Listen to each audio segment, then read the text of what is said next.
Welcome to the Chuck-n-Deb Show, heard each Wednesday afternoon at 4 p.m. here on 1490 AM WWPR. And now, here's Chuck and Deb.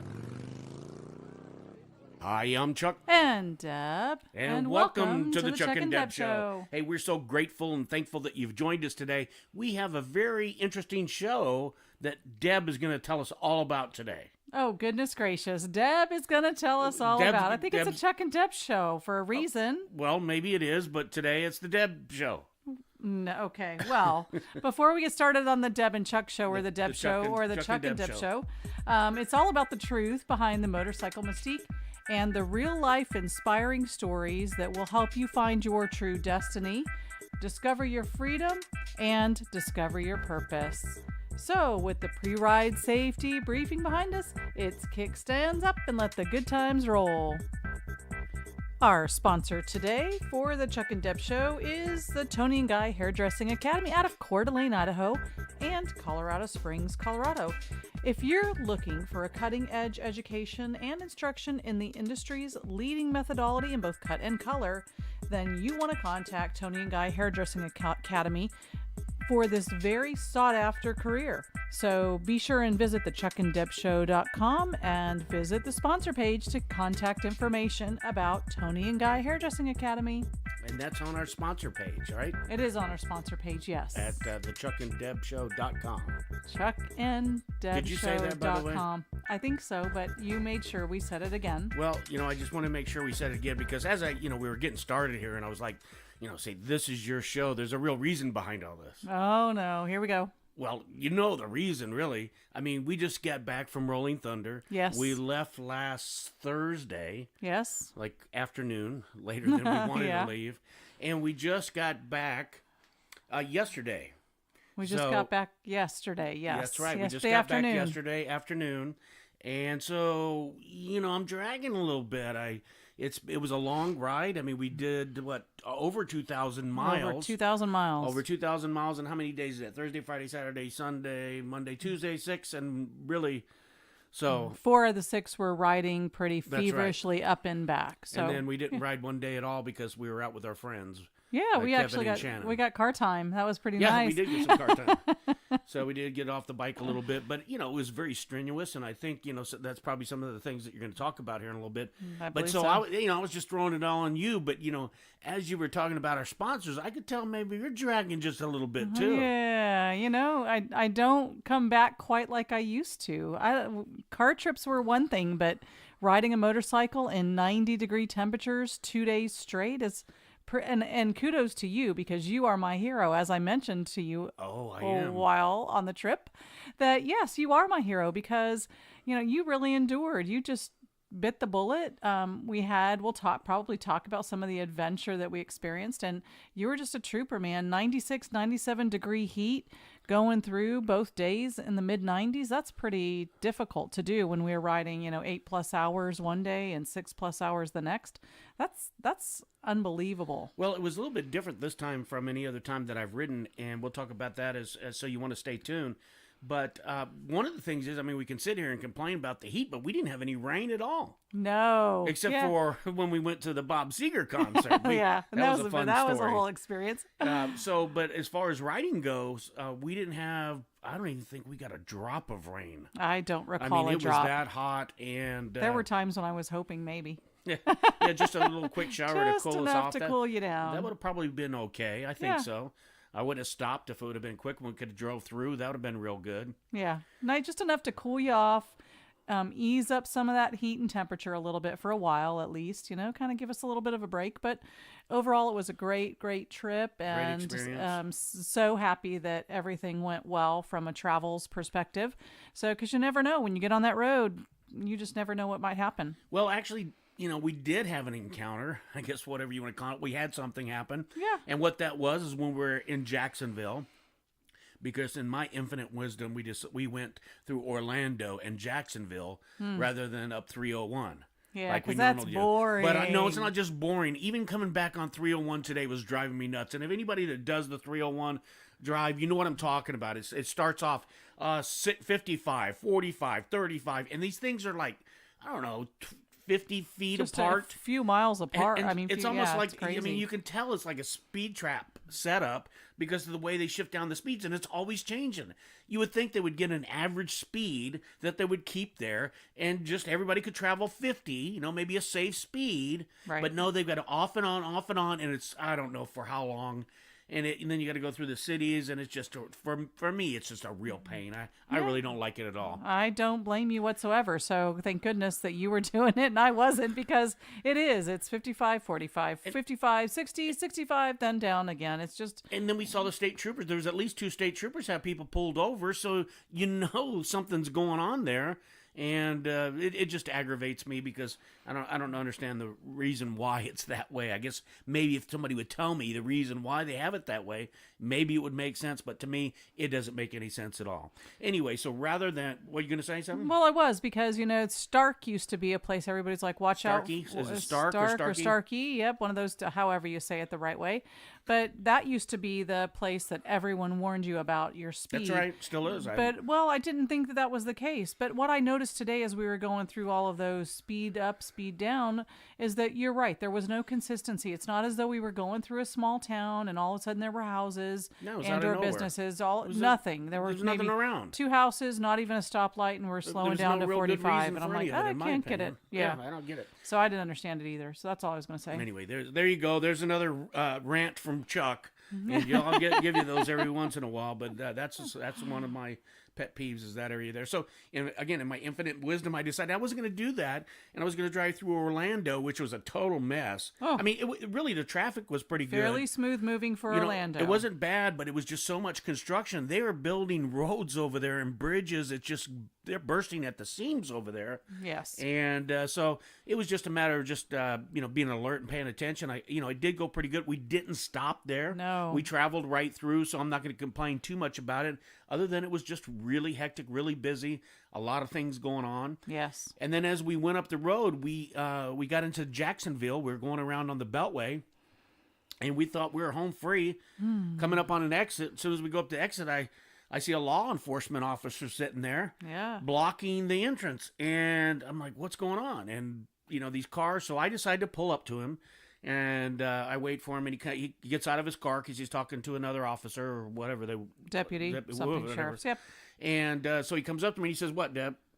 Hey, bro. No, he said, hey, brother. Hey, brother. Hey, brother, how can I help you?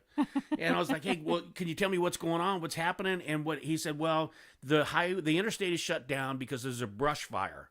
And they don't know when it's going to be opening back up. So go up the road here and go on 17. The funny thing about 17, it's amazing how many 17s they have. It's like you drive around the interstate and you see all these 17s everywhere. I think, didn't Shannon and Kevin live off a 17? Yes, we turned off a 17 in Virginia. 17, that's all I saw all day today. It was so many 17s. Anyway, so we go down and get on this 17, but we don't even get close to 17 because they're backed up probably a half mile, and then you could see over the overpass that it's just not going to work. Nothing was moving. It was crazy. It's dead. I mean, the whole city was affected by this. As you can imagine, if the interstate's not open, what happens is everybody finds alternative routes, and that's what the law enforcement agencies were doing, is sending everybody to these alternate routes. Well, these alternate routes that were nearby and local, they weren't moving. They were not going anywhere. And for those of you who ride motorcycles, sitting out in the heat with your motorcycle, just as much heat coming off of that, idling, and then off the road, and we're just sitting there. It just doesn't take much before things start to drain. So I had enough at that intersection, and I told Deb, we're just going to go. And I'll figure it out. I'm just not going to go here because I kept looking down because we're above on the overpass, and I could see that cars are coming from the city, it appears, and they're not letting people in off the ramp. So, and it just wasn't moving. It wasn't moving for at least 10 minutes. We were just sitting there, and it wasn't moving. Correct. So I said, it's going to take us at least an hour at this pace just to get to the bottom. Right. We'd be lucky. So anyway. So I go down the road, and I see this opening across the median. I broke the law. I know you got to catch me to see it, but I did. I went over the median. There was grass and gravel, but I had to do it. We headed back the other direction. I go up, and I see another law enforcement officer, and he's on a phone or something, and then finally he rolled down the window. I asked him anything going on, and then he told me to go down to take Lim Tucker, and I told Deb this 3 times and she couldn't remember it. Lim Tucker. Lim Turner. Lim Turner. Turner. So you can't remember now. Well, at least I remembered a little bit of it. Yeah. So, Lim Turner. So of course, Deb's supposed to be the co-pilot on the back to find out where Lim Turner is, so I don't miss it. Thank goodness we did not miss it. And but he sent us the right direction, and we're cruising along, and it's really looking good. We're in the shade. I'm a happy camper. I'm like, feeling good, and all proud of myself. And we're just trucking along, and then all of a sudden, wham! Right around the turn, everything is backed up again. So guess what I do? Hey, Deb, we got to find another way around here. So Deb starts looking on her phone, and she says, there's one up here. It says, go this way. Yep. And so, again, we went out of the way, and it looked like we're going out of the way just to come back to where we were, but we actually didn't, which we cut off a big piece, I think, by doing that. So it was we really did. Pretty successful. So, and everybody else these days are using technology just the same. And, so anyway, we went out and we finally got around to where we were heading back to the interstate. Again, everything's looking good. Okay, everything's looking really good. We're flying along, and then it hits again. Yep. And this is what was it, about 5 miles from the interstate? At least, right? Yeah, maybe less than that. It could have been 3. Well, I know it's, all right, let's say it's between 3 and 5 miles sure. we were out, because it took forever to get to the interstate, and I kept saying I wasn't sure that I was going to make it, because at this point, folks, I am soaking wet, and we are not going anywhere. And it was 2 hours into the delay. That's right, and I've already ridden, I don't know how many miles, not from, from the Sarasota area up to there, and then all the rerouting that we did. I was getting pretty tired, and it was a good thing that we had a different bike. Speaking of the bike, we got the Rossiter's, if I can spit it out here. Yeah, I know. Just say it, will you?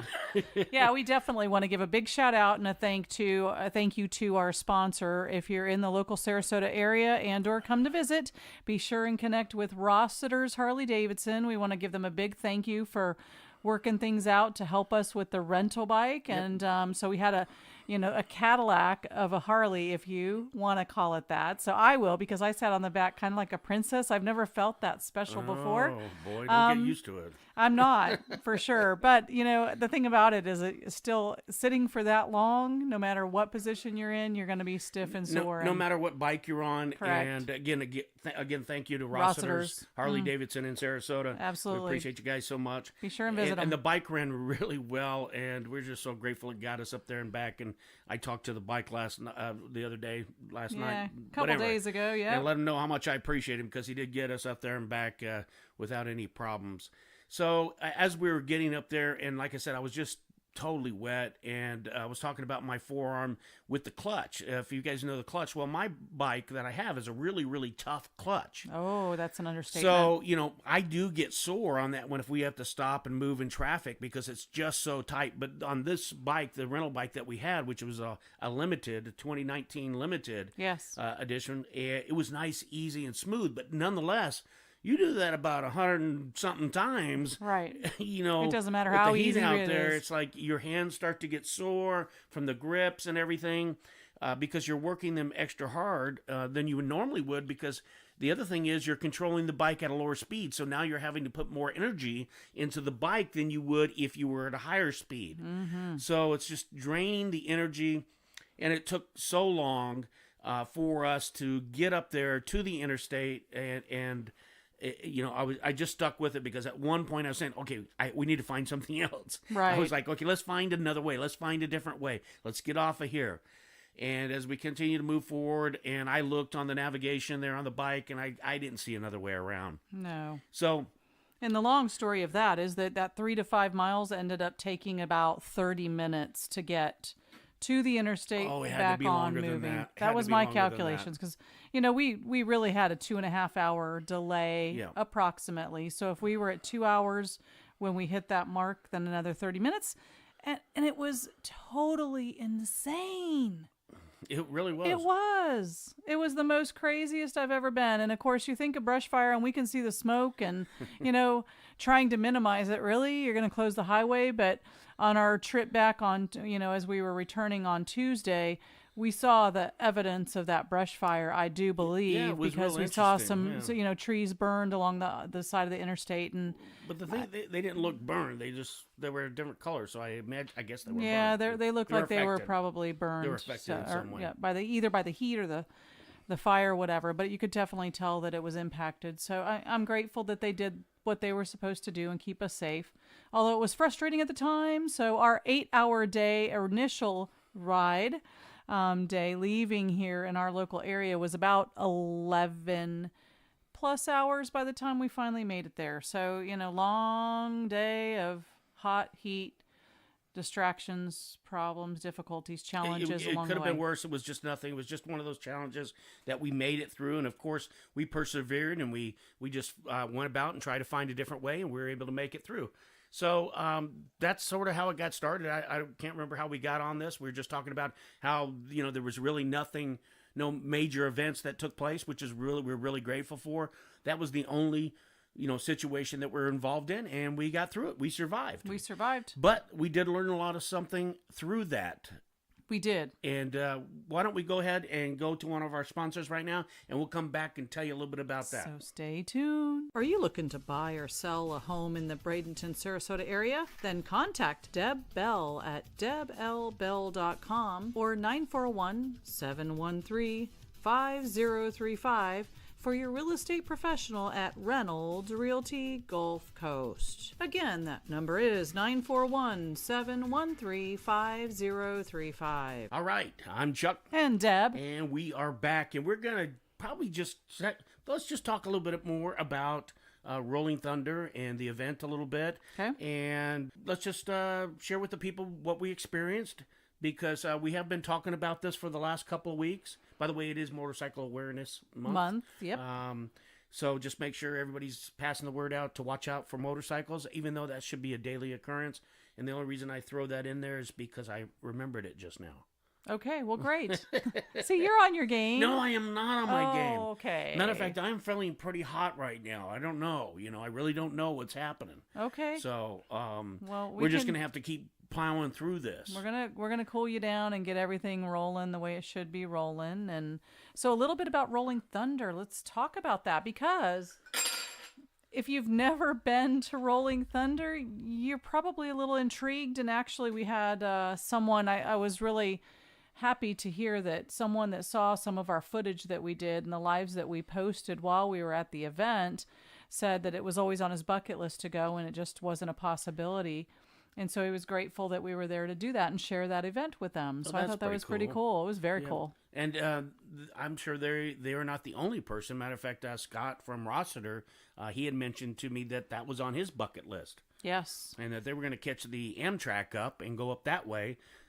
Because on the Amtrak, you go out on the Amtrak out of Orlando, and they'll actually allow you to put your bikes on there.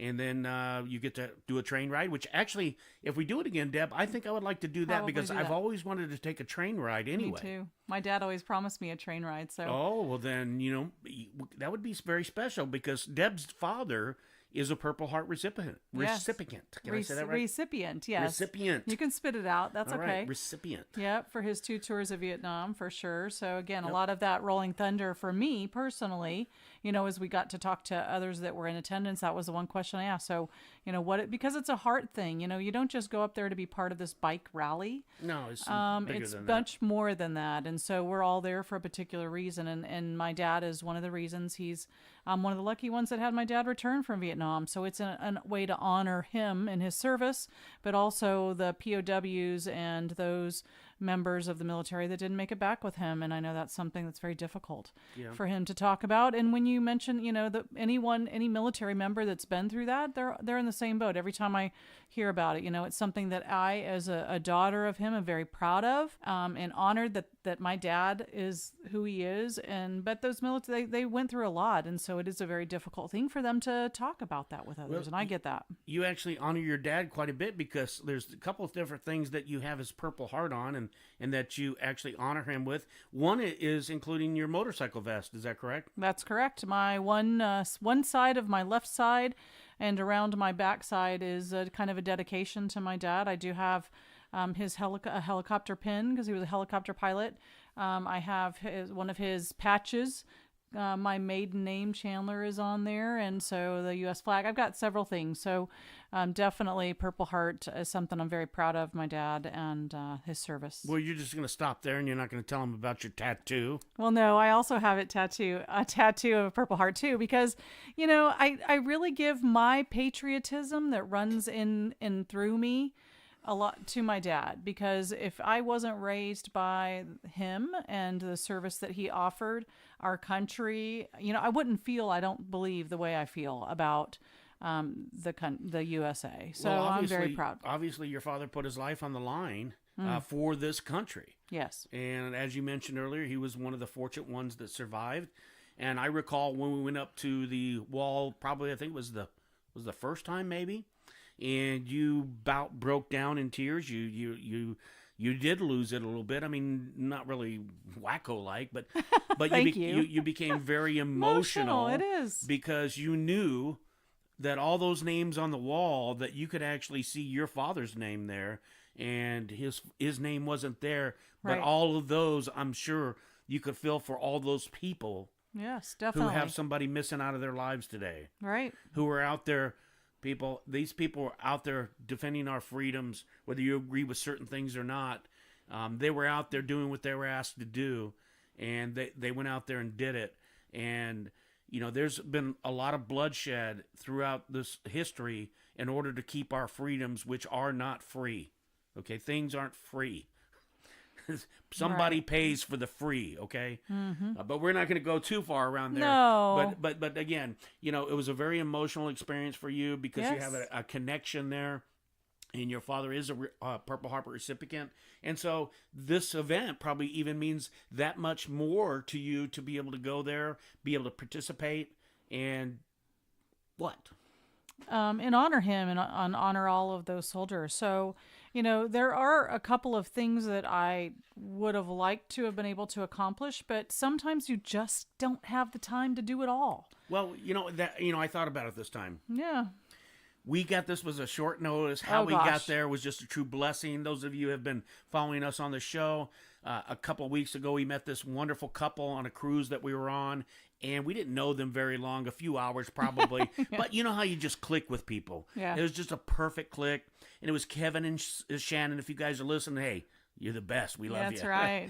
But we met them, and they were so kind enough. They extended an offer to us to come up to Rolling Thunder and to stay at their house. Yes. And they have a beautiful, gorgeous house. It was just absolutely fantastic. And they knew the ins and outs, and they were able to take us all to all sorts of cool places. And we got to go to the Bob Seger concert, and all this in just a very short period of time. We got to meet their friends in the neighborhood, and it was all this just packed jam. It was a packed in 2 days. It was. And all because we met these fine folks on a cruise, and we just connected, and they were just too cool to allow us to come up there and to be able to celebrate this, because I know we've said this before, we had it on our list to go. We just did not know how we were going to get there. We really wanted to be there this year because with everything that's being said, this is quite possibly it was quite possibly the last Rolling Thunder. Now, there's a lot of things in the news right now. Trump has put a tweet out there. He thanked the Pentagon, and he talked about how Rolling Thunder was going to be back again next year and hopefully for years to come. However, there's sort of some contradictions out there. The people that head up Rolling Thunder say, no, this is the last one. Right. And maybe that's just because they don't have any confirmation of things right now. And, I'm going to go off a little bit on a tangent. I don't know where we were before, but I'm going to go here if I can remember. Go.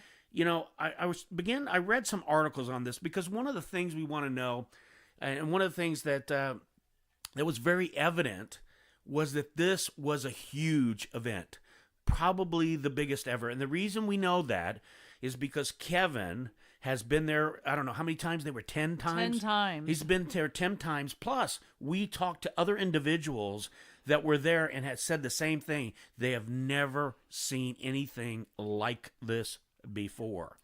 And so the turnout was so great, and it was just it was such a joy. It really was just a joy and a great a great feeling in your heart to know that everybody showed up, and because they don't want this to go away. They want Rolling Thunder to stay so that we can always remember our POWs and our MIAs, and we want to make sure that stays at the forefront. And it's so significant that this take place. And I read an article, and it seemed a little bit negative to me. And I mentioned to Kevin, and I'm going to say this, and I thought it was great because in the article, they were talking about the cost, and that's one of the reasons why Rolling Thunder, this may have been the last one, was because of the expenses. And one of the articles I read, and I wish I had it, I would cite it, okay? Because anyway, in big bold capital letters, he talked about, and the taxpayers are supposed to pay for this. And what it was saying prior to that was that, that Rolling Thunder wasn't paying the cost that anybody else would pay, to be able to park our bikes in the Pentagon and all this. And then they go through in this big capital letters, and you expect the taxpayers to have to pay for this. It was really negative and really derogatory when I read it. And I didn't, I understand that part of it. And I mentioned to Kevin, and more power to Kevin, because it came flowing right out of his mouth. You know what he said? That was paid for with blood. So you think about that for a minute. All right? Because that's what it was about. And so, but what they don't want you to know, and what I want to talk about, what we go look for, and what I was looking for is the number of bikes that were there. And we don't have a number yet. And when we went, 8 years ago? Mm-hmm. I think they said it was close to 1 million then. It was like 900,000 or something. I recall a 900,000. But that's what we heard. Number. That was a number. That was a number that we heard. And all of us, we want to know the number. Will we get a real number? But anyway, so not only that, but what they don't tell you about are the positive aspects. Mm-hmm. Imagine, not imagine, don't think about it a minute. All those bikers, did they buy food? Did they stay at hotels? Did they buy gas? Just imagine the influx of cash flow into D.C. and all the cities around it. Surrounding areas, for sure. There's a lot of surrounding areas that benefited from this. And you talk about tax. Everything that they probably bought was probably taxed and paid. Mm-hmm. All right? So nobody's out there that I've seen is talking very positive when it comes to really what Rolling Thunder actually contributes back to the communities. And all these years, I've never seen it. And if anybody's listening and you've got some positive information that you want to send us, please send it to us, IM us or whatever at Chuck-n-Deb on Facebook, or go out to our website and leave us. We've got a little form there that you can fill out. Leave me some information. I mean, I could go out and search on it, but maybe you've already found it. If there's positive information, just like when we do, and I almost got it confused right down here, because just like we do at Thunder by the Bay. Yes. Thunder by the Bay has a very, very huge economic impact with our community. Yes. I mean, it's really good. And remember, Sarasota, they got all bent out of shape because they had to shut down. But all that money it generated. So then one year they move out east, then they move back down to the fairgrounds. Yep. And the fairgrounds worked out okay, I guess. But being downtown really was sort of special. Mm-hmm. But nobody really takes into effect that we understand. I mean, there's a cost to business, and I get it. We understand. I mean, one of the things that I noticed when we were up there is that the law enforcement up there, at least down here when we do escorted rides and things like that, they just seem happy. They don't seem like, it's drudgery. These guys, I didn't really see anyone smile except for one guy at the Pentagon. Yeah. And Deb and I said something. If you watch one of the videos, he's just out there working the lawn. If you watch our videos on Facebook, you'll hear us say, I said to the guy, that was one of the things I said, thank you for your smile. Because it was really such a relief, such a pleasure to be able to see a smile. He was out there in the heat just like everybody else, but he made the best of it, and he was smiling, and he was giving thumbs up, and he was just really into it. I mean, we need more people like that, but to see these people, they just, I get it. I get the other side of the story. I really do. But do they get the other side of, again, why we're doing this? Right. Correct. Kevin's right. This was paid for by blood. It's paid for by our brothers that aren't back home and our sisters that are still missing in action. Right. Okay? So, and the POWs that may be out there, the remains or whatever it is, they're still out there. The and families don't know. That's right. And these are people that paid the price. And I'm not going to, maybe I've gone on a little bit long to this. I hope I made my point. I'm not sure if I did go around. I know I said I did, right? Yeah. And again, remember, I'm really tired. And Tired, exhausted. I'm really hot right now. I mean, I'm not giving that an excuse. I'm just telling you my personal state right now. Yeah. And so what else, Deb? What do we got now? Well, to shut me up, because I've been doing all the talking. Well, we're going to talk just briefly about a couple of things. But hold on a second. You were going to go there. But before, I'm sorry, I do this to you a lot. Okay. But what about you? What were your feelings about all this? I was blown away at the presence that was represented, because here was the thing. We were with someone that has been there for years. He knew all the ins and outs. He knew all of the right timing to show up and be there and be present. And so we did our thing. We joined a dealer. We rode in with the dealer. We took a little bit of a break, went and got some breakfast, came back at a very reasonable time, and therefore all of a sudden there's bike after bike, and they just don't stop rolling in. And the places that they used to be places to go rest and relax, he said, didn't exist this time. So just knowing that from an experienced person that had attended year after year after year for several years, and to hear that and then just see them for hours and hours. I mean, the parade started at noon, and there were still motorcycles rolling in at 2 o'clock, 2:30, 3 o'clock. They were still coming off of the interstates in to be part of this event, and that just was amazing to me. And, we're going to go to a break here in just a little bit, Deb, but, as we went through this time, it was a lot different than the last time. The last time we went through, we actually sat in the Pentagon parking lot, and we got out probably within an hour or so, maybe an hour and a half. Yeah. It wasn't too long. It wasn't too long. We were there early. So it was probably within the first 2 hours maybe of the event, or the hour and a half, thereabouts. And that time when we went down Constitution Avenue, isn't what they had the right street? Yes. And we went down through there, the people were lined up, they were packed. Packed. Now it was a little bit different this time, and understandably so. I mean, the day when we were there 5 years ago, whatever it was, 8 years ago, I can't remember right now. It was hot then too.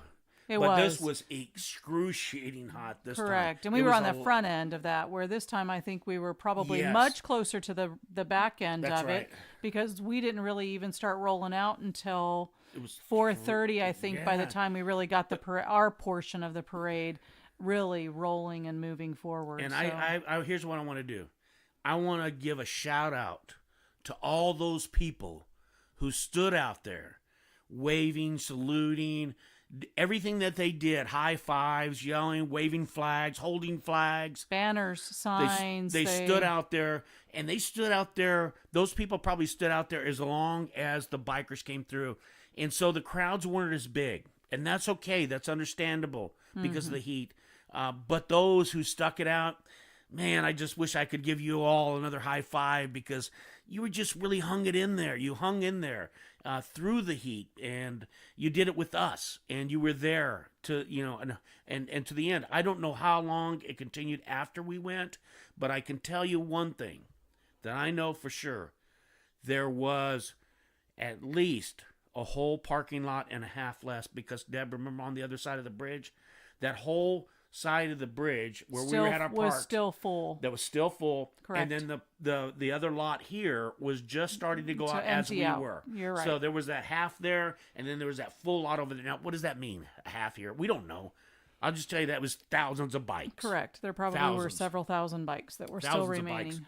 That were behind us after we went. And we don't know if the two overflow lots had taken off either, because I know that was mentioned, that there were two additional overflow lots that they have not yet filled or anticipated, and had to start moving motorcycles there. That's right, because Kevin talked to the Pentagon guy, and the guy said they had to open up two. Because he said because of the population increase, they had to open up 2 additional lots. Correct. That hadn't been planned for. Correct. So again, we're really excited. We're really looking forward to hearing the numbers, and we want to remain positive about Rolling Thunder. Now, the people that are in charge of it, hopefully it'll work itself out. Who knows what's going to happen? We want to hope for the best because we believe the tradition shall continue. It's what we would like to see because, definitely. if we can't make it back next year, we would like to go back again. This is just one of those things you just really want to do. I mean, Kevin and Shannon has done it for 10 years. Right. There's a reason why you do these things for 10 years. It's not about you, folks. No. All right? It's not about us. It's about honoring the service of others. What we wanted to do was bring it to you. If you're interested in seeing some of the videos that we did, we tried to do the best we could. If you're interested in seeing some of those, go out to Facebook, and we'll try to get them up on YouTube too. But search for Chuck-n-Deb Show, and you should be able to find the footage there. But we've gone way over. Let's take a real short break here, and we'll be right back. If you're looking to either sell or buy a home in the Bradenton, North River area, contact Deb Bell to help make your dreams come true at Reynolds Realty. Call Deb Bell, 941-713-5035. That's 941-713-5035, or online at parishfl.com. For all of your real estate needs, call Deb Bell.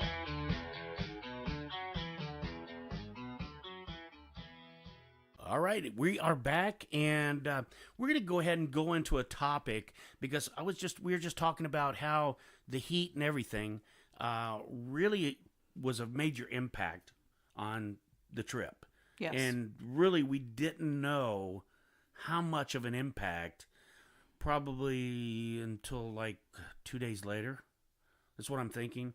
So here's what happened. So we were talking to you about Jacksonville, and we went up there, and we got stuck in the traffic, and I got drained, and was really getting weak. Well, we went ahead, and we were able to make it up to Florence, South Carolina. Mm-hmm. And so we stayed the night, and then we got up the next morning to head to Kevin's and Shannon's. And how long did that take us, Deb? So probably 7 hours with stops and stuff. Yep, in traffic. So again, we were on the road again in the heat. And one of the things... bikers, listen up here, because I didn't know this. It's like when you're riding, maybe some of you guys know, but for those of you who might not know, when you're riding, you are sweating, and there is work happening. You might feel comfortable on the bike. The vents are blowing on you, whatever the situation is. So you're not necessarily, you might be hot, but not really hot, and so you've got this breeze on you. So there's this... Your body, in your head, you think you're okay. Mm-hmm. But when you come to a stop, have you noticed how you feel really, really, really hot? Well, that's what happened when I was riding. And when I stopped, I was really hot. And so we finally made it up to Kev's and Shannon's. And Deb actually got to go out and have some fun with the neighbors right when she got there right quick. I got to hang out with Kevin. And then so we went to bed and everything, and after we had a good time, and then I woke up the next morning and I just did not feel myself, and I really couldn't explain what was really going on with me. I had something like in my eyes. My eyes felt like there was something in it. I was low energy, I guess. It was just really hard to really express, because I just never had really felt that way before. And I'm thinking, did I have a hangover? I'm like, no, I could not have had a hangover. I really didn't drink that much. I had a few drinks, but I deserved it. Sure. But I know that I didn't have a hangover. So I opted out. I was like, no, this can't be a hangover. I mean, I didn't drink that much. And so as the day went on, and actually the whole weekend went on, and later that day, and I was urinating differently. Mm-hmm. Okay, I wasn't actually urinating as much. And then when I was urinating, I know this is weird on the radio, folks, but look, this is how we educate, but this is real life. This is what's going on. And the urine had a bright, like golden color or something, some strange, not an unusual color, dark color to it. Mm-hmm. And I'm thinking nothing of it. But come to find out, what probably took place is I was dehydrated. From all those symptoms, I'd say you're probably on the money. So, we've got to be safe out on the bikes. And we went to North Carolina one time. One of our good friends, Mike, he actually got dehydrated. cramped so bad that he couldn't Oh, ride. thank you. That was the other thing. Here we go. I think I'm this tough guy. I think I'm this. Anyway, I don't want to say it on the radio, but I think I'm this Big tough bad biker. No, badass biker. Anyway, I think in my head that I'm this big bad dude, right? So all these pains and aches I get, I'm just supposed to deal with them because I'm just a tough guy. You're a tough guy, yeah. Just a tough guy. But little did I know, because I never had those pains when we went to North Carolina. I've never had those pains. I've had maybe little aches and pains, but never cramping like this. Right. But you're riding a new motorcycle, so, there could have been justifications in your mind, I'm sure. That's what I was thinking. It's a whole new motorcycle. Maybe the way I'm sitting is a little bit different. I don't have my legs extended. So, I'm just trying to tough this out. And there was just so much pain that I was experiencing, but I just was, just rationalizing it or whatever, just trying to get through it. Come to find out, and I don't know if you're going to go over this, but isn't that one of the symptoms of being dehydrated? Absolutely. Okay. So anyway, what we thought that would be important for us to do is I was talking to one of the neighbors that we met when we were with Kevin Shannon. I think his name was Mike. Okay, yes. Mike and another gentleman. And I was talking about how my experience, what I just shared with you guys. And I said, nobody's really educated me on dehydration and what the symptoms are. Mm-hmm. We always talk about, especially here in Florida, hydrate. Okay, we understand we got to drink a lot of water. Normally I drink a lot of water. But when you're out working or you're, some other situation where you might not be paying attention, how do you become dehydrated, and how do you know that you are dehydrated? Sure. Now, did you look into this for me to find out if this was some of the symptoms and some of the things I was experiencing? I did. Yep, absolutely. I looked into it because I was obviously very concerned, and I know you did a little bit of research on your own. And, I think it's important before we really get into some of the symptoms is, people may be wondering, you were on a motorcycle for all those hours and you guys didn't really drink anything. But no, I drank. That's not the case. We had bottles of water, lots of bottles of water. Mm-hmm. I was trying to make sure you supplemented in between. But also our mindset was, let's get on the road and let's make this happen. Let's get there as fast as we can. That's true. We weren't doing often stops. Nope, but we were going. And we'll talk about maybe some solutions to do things a little bit differently next time. And I would have had Gatorade going with us. Did we have a Gatorade going up? I don't even think we did. I think we just stuck with water. Just stuck with water. I always have been the one that, people say just do water, but right. I think sometimes you need a little bit more. To get some of those electrolytes back into your Powerade, Gatorade, we don't want to give anybody, but, you need something. The electrolytes replaced it somehow, I believe. Yeah, so as I was doing my research, what I found interesting about some of the things that you were experiencing is you may not have known how to word it, but you said felt like something in your eye, and that probably was because they were dry. They weren't as moist as they normally are, and that would come from dehydration if you needed to tear up and you couldn't tear up. Oh, okay. Anyway. Yeah, but that's, as soon as you say that, that sounds a little strange to me because, believe it or not, it seemed like it was more humid up there than it is here in Florida. So true. I mean, I took a shower, got dried off. I was actually dry, and then went out to have to do something with the bike, and I'm like, why did I even take a shower? I wasn't even out there 5 minutes. I wasn't exerting anything, but I was soaked. Yeah. So it's sort of funny that when you say my eyes are dry when it was so humid, but it did. And then, Shannon was always so nice, and she always gave me some eye drops, and it seemed to help. And I remember one time when I did an eye drop, I actually felt like there were some granules in my eye. So I remember that. So it was like there was something in there. And I remember blaming it on allergies too. Now I did have some kind of allergies. Yeah. So this all could have been a combination of things. Sure. Because I had sneezing fits like I've never had before. I would sneeze like what? Kevin said I was just trying to, I was seeking attention. Thanks, Joe. Yeah. But I did. I would sneeze like 10 times in a row. And Kevin says I was just, looking for attention. Looking for attention, Chuck. To do that. But Way to no, go. I'm telling you, that was not the case.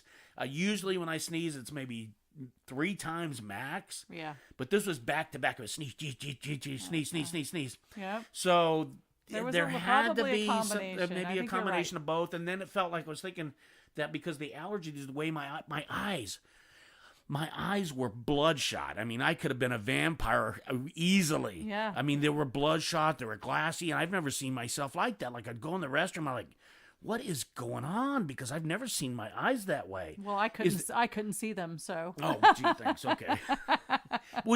Is that another symptom of dehydration?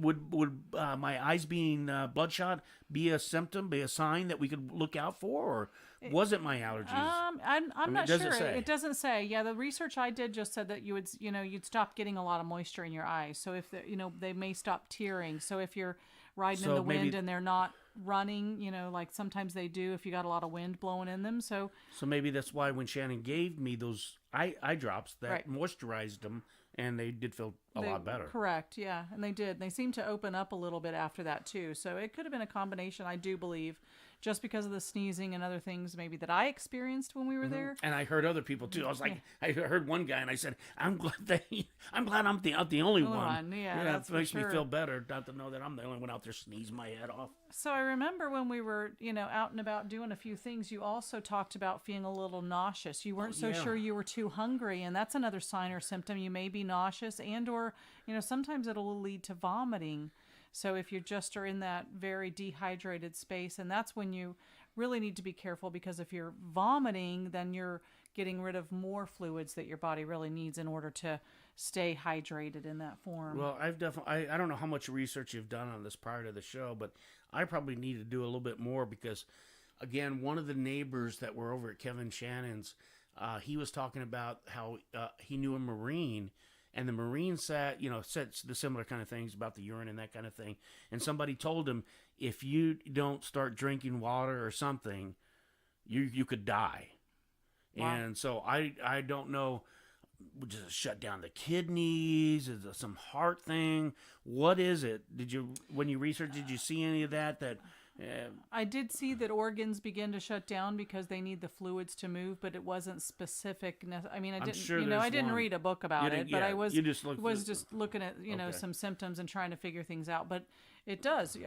Our bodies need the fluid, and it's not only, what's interesting is it's not only in the liquids that we think that we're drinking, but it's also in food that has that fluid content to it too. So, again, one thing we didn't do real well on the road while we were traveling is we didn't make frequent stops to make sure we were supplementing with food. We tried to just run hard and fast. Well, that's because I'm a badass biker dude. No, that's true, absolutely. So, I guess you paid the price. So I thought, for being a badass biker dude. Yeah. So, but we did things a little bit differently on the way back. There's a difference between being a badass biker dude and a smart dude.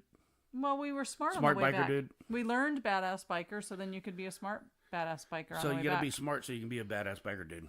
Yeah, so we did that. Well, sometimes you learn. Matter of fact, a lot of times when you ride, you learn. It's always a learning opportunity. There's an opportunity to learn something, be educated about something, and we were educated about a lot on this trip. There's a lot of different things that came to mind that, whether it be your bike that you're riding, things that you could change or do or add. Those kind of things you always pick up on as you go on these road trips. Right, because what we had talked about, if this were our motorcycles, we would have been equipped or had, maybe a bottle holder or something attached to it. What, hog trough? Yes, hog trough. The hog trough? You can send your...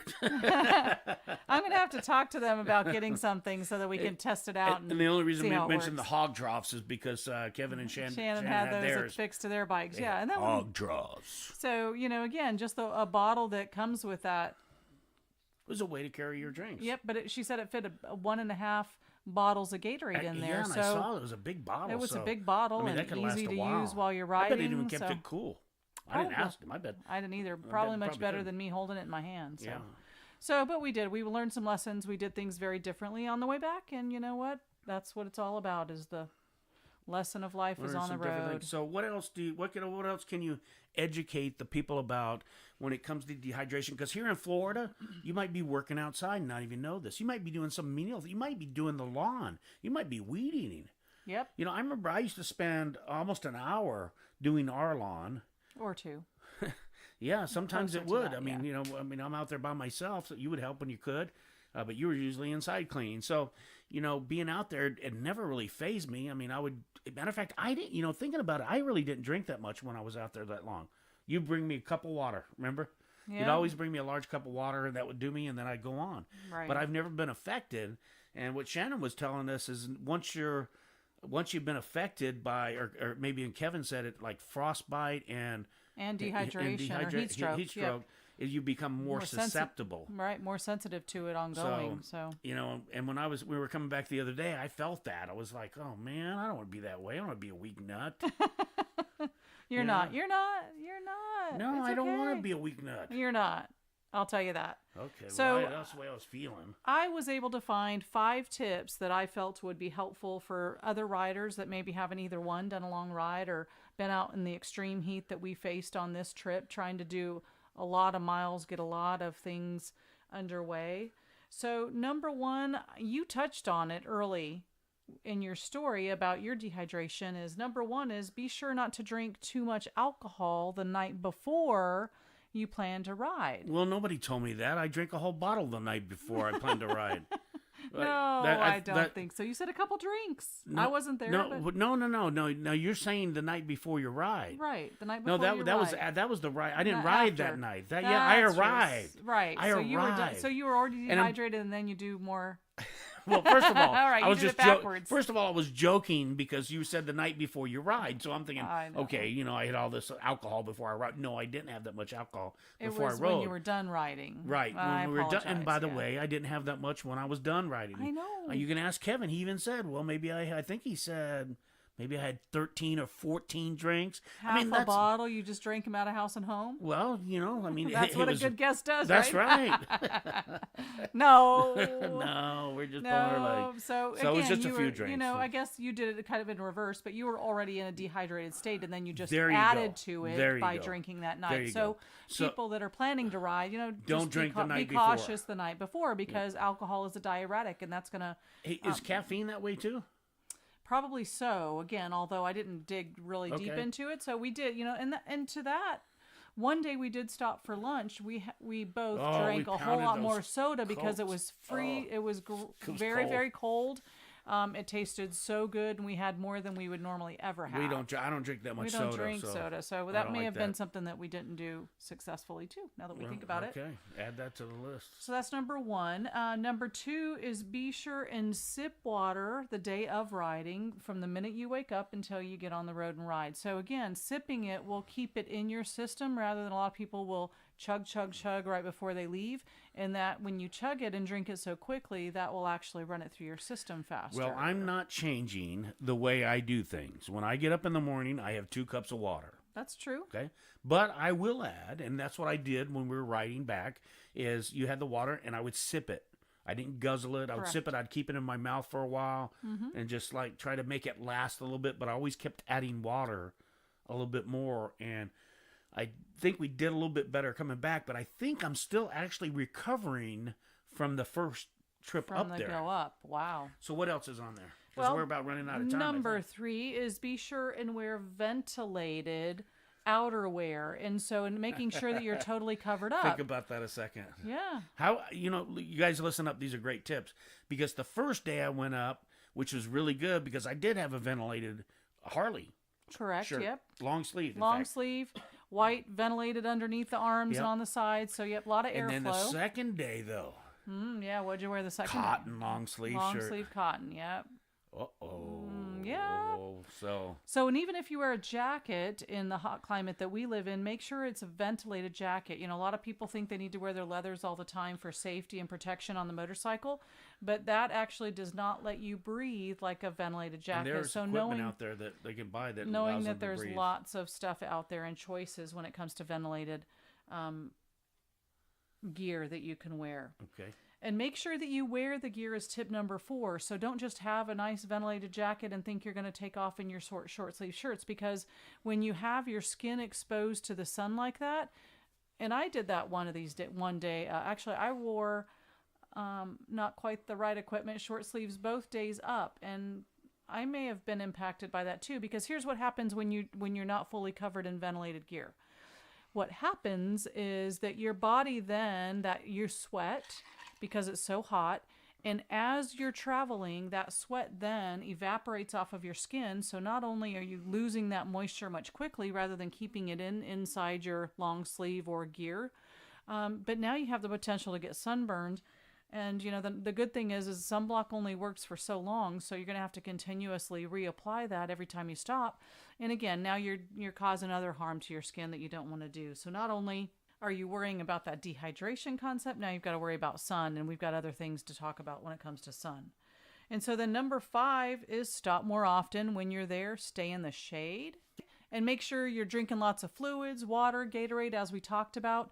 I know the one fluid that our friend Mike, we talked about him earlier, learned on our North Carolina trip was that coconut water is a great rehydrating fluid to drink. So when we had gotten up to Virginia, we actually went to the store and bought some of that coconut water to make sure and resupplement our bodies as quickly as we can. So those are my 5 tips. Very good that tips. I have. So I hope that works for everybody. With hydration. And we want to remind everybody, before I forget, on Thursday night, tune in to the Rocking Road Show. Yes. Because I believe Deb and I will be interviewed by them.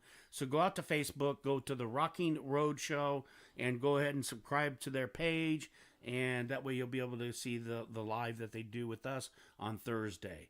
Also, real quick, I'm not sure how we have much time, Deb. I can't see the clock from here, but do you want to share real briefly about the Purple Heart Trail? I do. I'll just mention it quickly because one thing we noticed as we were traveling up 95 is that there were these signs all over called the Purple Heart Trail.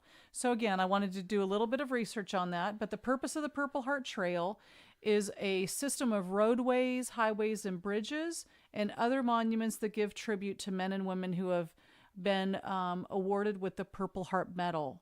So the Purple Heart Trail accomplishes this honorary goal by creating a visual reminder for us that the road systems have been paid a high price for their freedom to travel and live in a free society. And so I thought that was pretty appropriate based on our trip where we attended, the event that we attended, and all of that too. So a price was paid, went kind of hand in hand with what Kevin said about Rolling Thunder. So if you do happen to see a Purple Heart Trail sign on any of the roadways that you're traveling, that's just kind of a reminder. Let's stop and think and honor those that have received that Purple Heart. And we need to recognize them for their service they paid. Yeah, some gave all. I forget how that saying goes because I'm so tired right now. But all gave some and some gave all. And that's it. Thank you, Deb.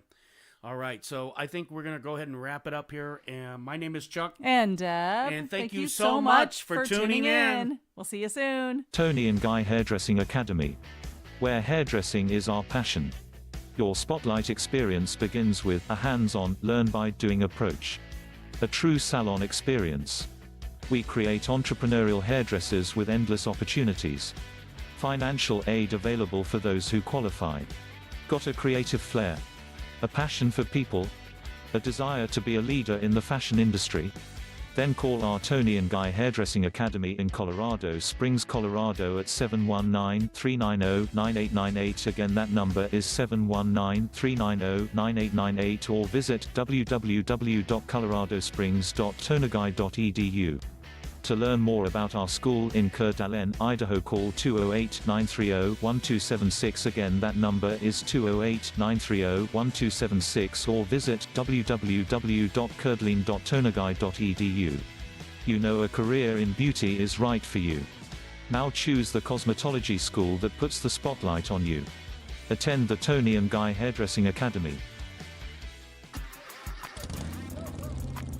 You've been listening to the Chuck-n-Deb Show, heard each Wednesday afternoon at 4 p.m. right here on 1490 AM WWPR. We thank you for listening, and we invite you to join us next week. Are you looking to buy or sell a home in the Bradenton, Sarasota area? Then contact Deb Bell at deblbell.com or 941-713-5035 for your real estate professional at Reynolds Realty Gulf Coast. Again, that number is 941-713-5035.